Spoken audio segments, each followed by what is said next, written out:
Is that a tum-tum? Hello, you? You coming to burp in my face, sir?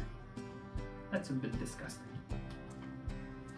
That's a bit disgusting. Hello everyone! Welcome back to my channel. Today we are gonna do a slightly different video. It's gonna be a product review. So as you've heard during my Tour de Fleece video, my arthritis is keeping me from combing fiber properly. So I decided to buy a drum carder, and said drum carder arrived. So I want to do a product review with you because it's one of it's not a Ashford or Brother, or like it's not a well-known company. It's a guy in Ukraine that makes them, and I did try it out. I like it, but I wanted to show you how it works because I have a lot of questions from my friends about how this they call it the torture machine at work. So because it's at in the back of my camera at work. So they call it the torture machine, and they were curious to see how it works. So guys, this is for you. And yeah, so let's do a product review. I have some floof that I did some dye test. This is walnut leaves, and this maple leaves, red maple leaves, this one. And I had the funfetti, so like these colors are not natural. This is acid dye that I made with solar dye outside just for fun. So we have some fun fibers to try, and of course we have the rest of our fleece. What's left of it in here. So let's try the drum carder. So the drum carder itself is I don't know how to pronounce it in the Ukrainian dialect, but it's Uncle Kolya in Americanized, well, Latin words in more the alphabet that I'm used to. Sorry, I don't know the term for it, but I'm sure people will point it out in the comment. If you do know the term for the alphabet that we use in America for French, Spanish, and English, please let me know. Yeah, so it's from Uncle Kolya on Etsy. If you're curious, go check him out. I'm not sponsored by him whatsoever. I just bought it because it was a cheaper one that I could find, and it had good reviews. So let's try it out. So first of all, oh yeah, it came with the picker to pick the fibers at the end on this, and not a slicker, but like a packing brush. So like it's not a can you see it in the camera? Here. So it's not a carding brush because the tines are pointing this way instead of inwards. So like if they were a carding brush, you would have two of them and you would like brush them this way. So the tines would have to point inwards, but now they're pointing outwards, so we can brush the fiber like this. So like the drum is going this direction and the tines are going that direction as well, so it just packs them in. So let's try it out. First of all, you need to, I don't have a picker, which it's something that I think I'll build at some point. So you need to open up the fleece a little bit, just so it's not a big mess, a big compact mess. So I just pull on them a little bit. And yeah, they've been felting a little bit when I was dyeing them. And I think from the lady that, because this is pre-scoured floof that I bought from a local farm, and I think the lady kind of felted them a little bit. And then I just put them on the little, not a table, but like the feeding tray here. And I start feeding it in.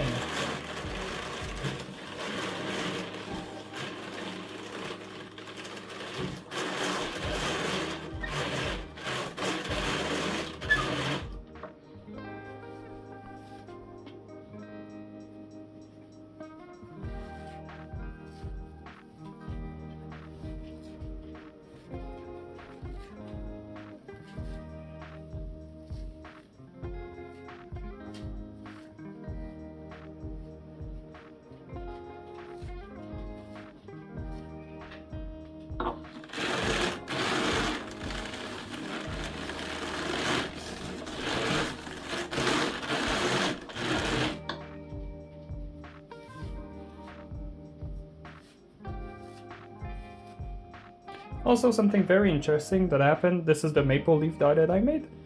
For some reason, this bit is purple. I have no idea why. I didn't have any purple in my dye pot because I washed it previously, so I don't know where this is coming from. So if you've ever dyed with, it was from a red maple tree.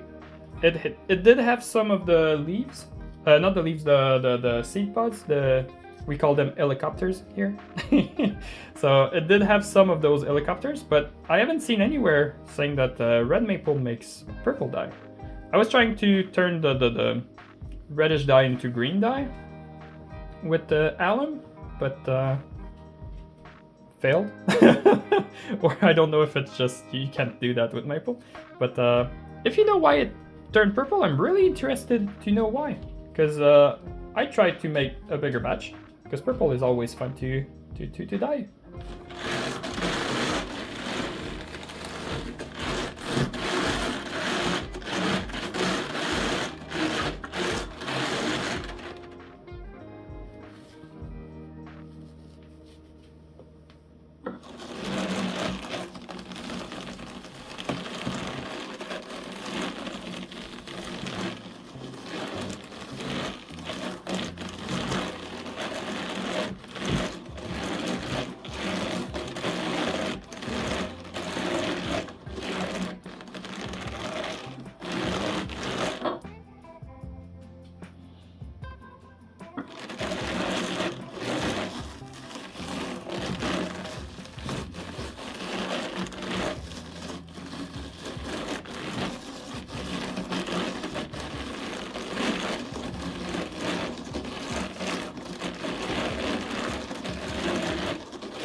So now that we have a first pass, well, we've combed all the dye fluff that I had.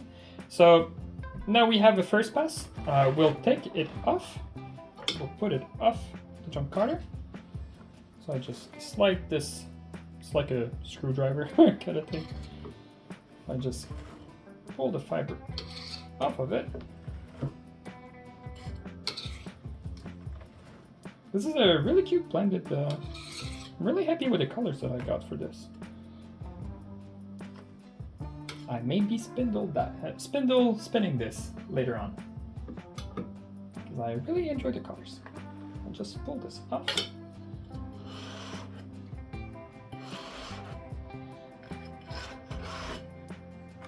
So as you can see, while we put it off, it's not very well carded. Like, we still have some clumps in here. Don't worry, we'll pass it through a second, maybe a third time, but at least 2 times. I know Stitches and Starlight does it 3 times, I think. And Yenza from Mindwolden made, I think it was 3 times, and then she reduced it to 2 for the it wasn't Blue Tassel, the silvery one that she made for Tour de Fleece. I think she only made it twice. I do not remember, so don't quote me. But yeah, the more you pass it through, the more blended it gets, the more well carded it is. So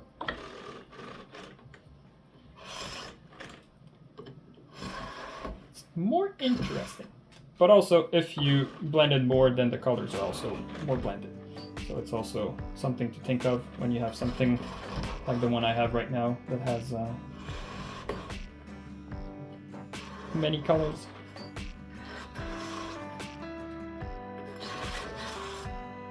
There you go.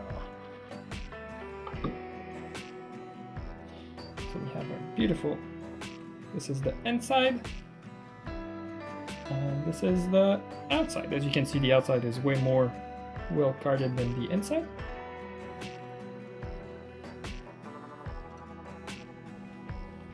And now for the second pass. So as you can see, there's like every fibers try to go this way. For the second pass, we'll just rip some bits of it, and we'll feed them in at a 90-degree angle. So instead of feeding them this way, we'll feed them at a 90-degree angle. Because I heard it's better. I don't know why, but apparently it's better. then I just feed them this way.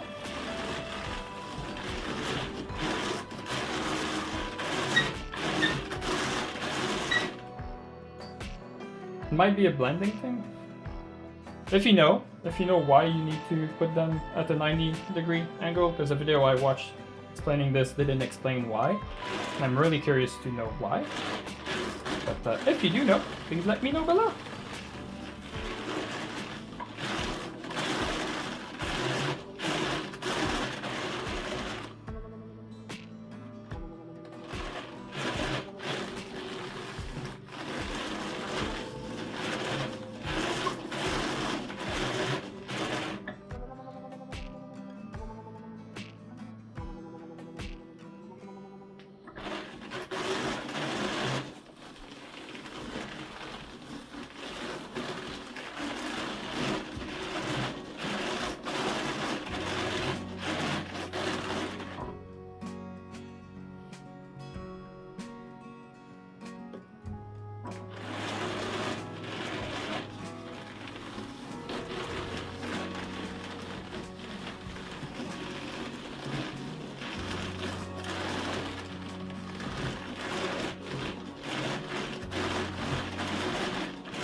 Alright, let me move this down a little bit, I think. Yeah. Alright, so I did play a little bit with it, as you can see from this. So this is the bat that we just made on camera. It's lovely. On the inside, there's still a bit of like bits that are not very well carded. So I think like a third time would be good, but like otherwise, very well blended. I didn't pass it through a third time because like I don't see if the camera picks it up very well, but like it's like light pink and like light yellow and stuff, and I like the lines that's running through it. So I wanted to keep it, and I was scared that if I pass it through a third time, I would lose them. So I didn't do it, and I just figured while spinning, I'll just like pull on these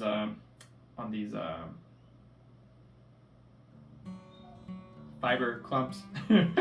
Those there's a word for it. I don't know it because it's 9 o'clock tonight and slightly tired, but still playing with fiber. Yeah. What's up, Coco?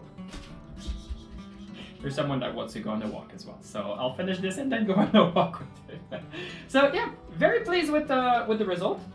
This is the one that we made together, and then of course I went through and did some of the merino, the leftover that we had from Tour de Fleece.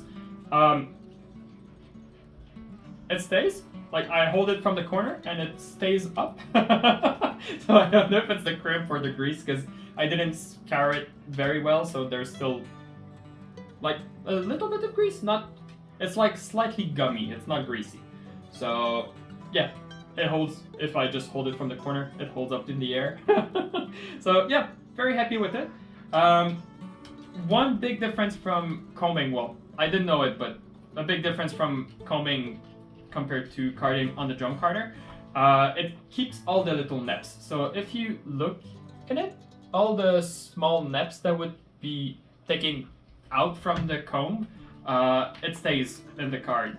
So if you want to have like a net-free, a super smooth, commercial-like fiber, drum carder might not be the best, except if you pass it like maybe 5-6 times. Maybe then you'll get a commercial-like product, but I'm not here for that. I like rustic feels.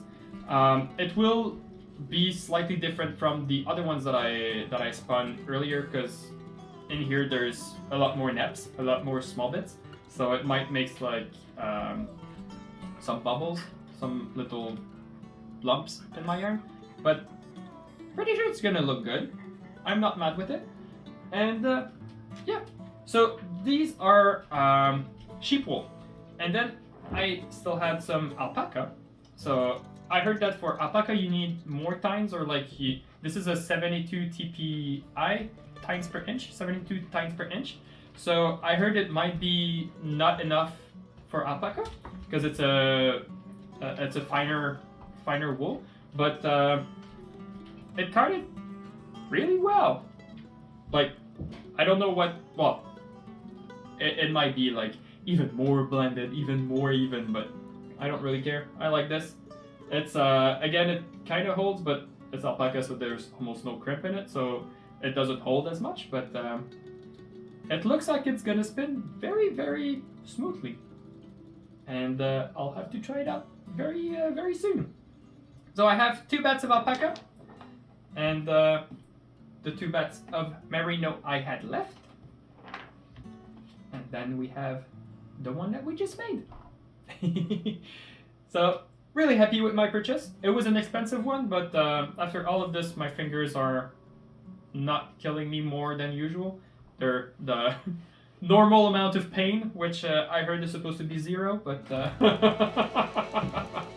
not for me. So,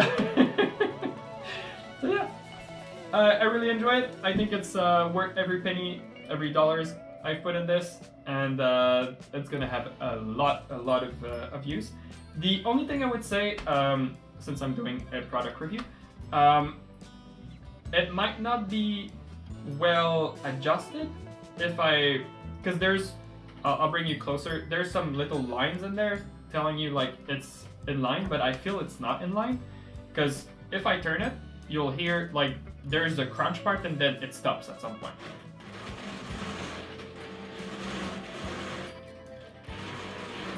So I feel like something is not as adjusted as it should be.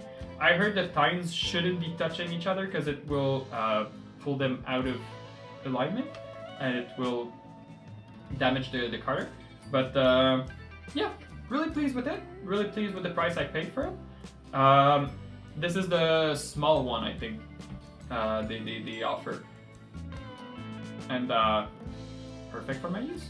The only thing I would say, it's not a big deal. The handle goes lower than the drum carder, so you can't have it just lay flat on the table. You need it on the edge of a table. But I mean, I just clamp it to my work desk and it's fine. I can put it on the table in the kitchen because there's like a small work lip thing on it, and I can't clamp it correctly on it. But otherwise, any table with a straight edge works perfectly well. So, really happy with my purchase.